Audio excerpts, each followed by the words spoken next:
আধুনিক ইতিহাস ও পরিবেশ চর্চা, নবম শ্রেণী, শচীন্দ্রনাথ মণ্ডল। অধ্যায় 2, বিপ্লবী আদর্শ, নেপোলিয়নীয় সাম্রাজ্য ও জাতীয়তাবাদ। এই অধ্যায়ের অনুশীলনীর প্রশ্নের উত্তরগুলি দেখে নাও।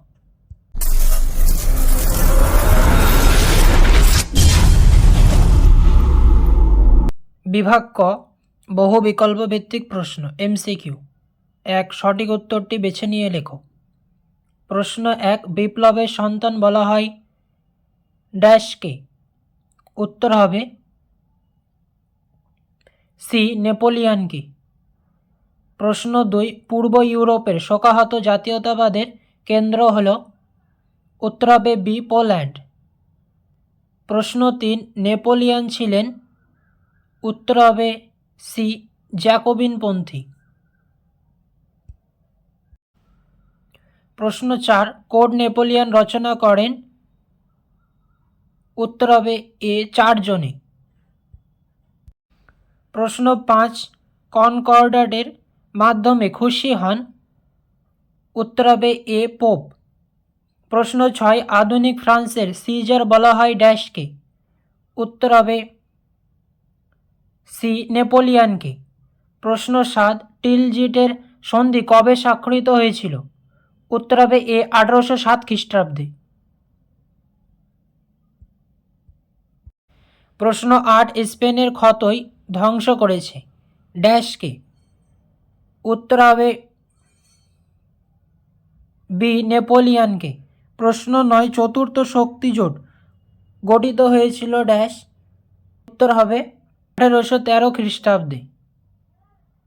বিভাগ খ, অতি সংক্ষিপ্ত উত্তরভিত্তিক প্রশ্ন, ভিএসকিউ। একটি বাক্যে উত্তর দাও। প্রশ্ন 1, ফরাসি বিপ্লবের 3টি মূল আদর্শ কী ছিল? উত্তর হবে সাম্য, মৈত্রী ও স্বাধীনতা। প্রশ্ন 2, কোড নেপোলিয়নের একটি উদ্দেশ্য লেখো। এর উত্তর হবে ফরাসি বিপ্লবের আদর্শসমূহকে আইনগত স্বীকৃতি ও স্থায়ী প্রদান করা।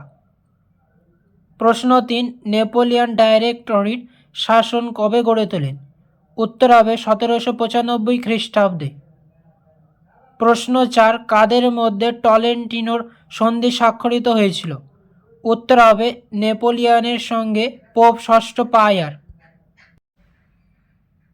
প্রশ্ন 5, দ্বিতীয় শক্তিজোট কোন কোন দেশ নিয়ে গঠিত হয়? উত্তর হবে অস্ট্রিয়া, ইংল্যান্ড, রাশিয়া ও তুরস্ক। প্রশ্ন 6, কোন সময়কে নেপোলিয়নের যুগ বলে? এর উত্তর হবে 1799 থেকে 1814 খ্রিস্টাব্দ পর্যন্ত সময়কে নেপোলিয়নের যুগ বলে। প্রশ্ন 7, কোড নেপোলিয়নের কয়টি ধারা আছে? উত্তর হবে 2287টি। প্রশ্ন 8, নেপোলিয়নকে দ্বিতীয় জাস্টিনিয়ান বলে কেন?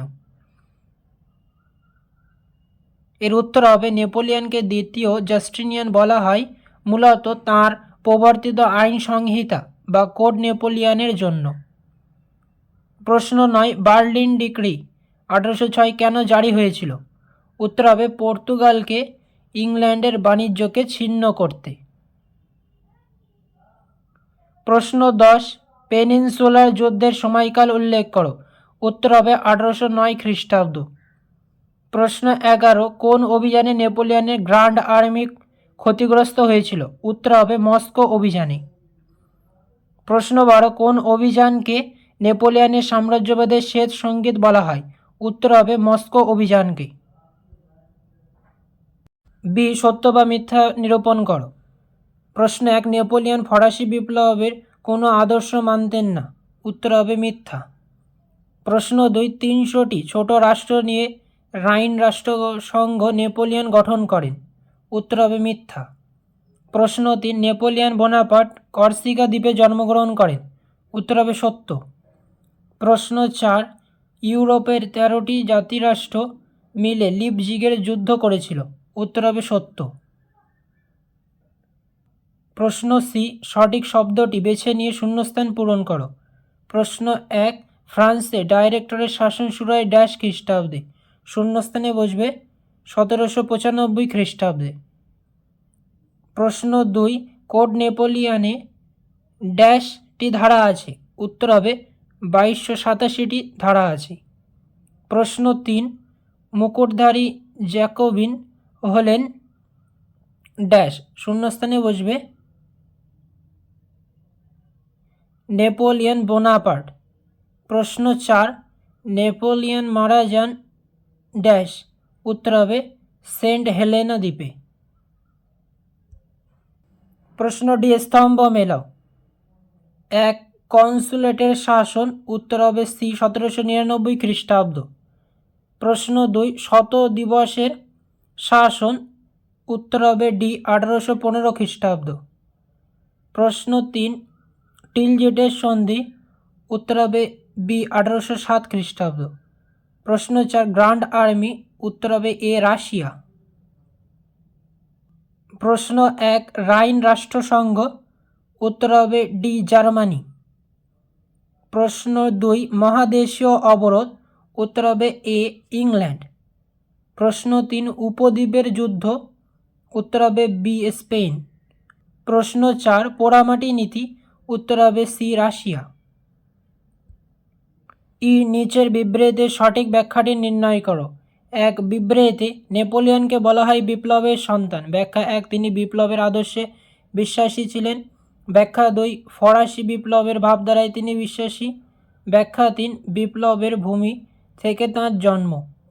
উত্তর হবে ব্যাখ্যা 1, তিনি বিপ্লবের আদর্শে বিশ্বাসী ছিলেন। 2, বিবৃতি, নেপোলিয়নের বিরুদ্ধে ইউরোপের বহু দেশে তীব্র প্রতিক্রিয়া গড়ে ওঠে।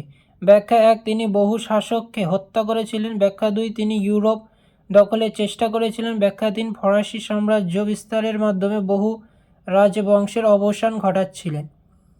উত্তর হবে ব্যাখ্যা 2, তিনি ইউরোপ দখলের চেষ্টা করেছিলেন। আজকে এই পর্যন্ত, দেখা হচ্ছে অন্য একটি নতুন ভিডিওতে।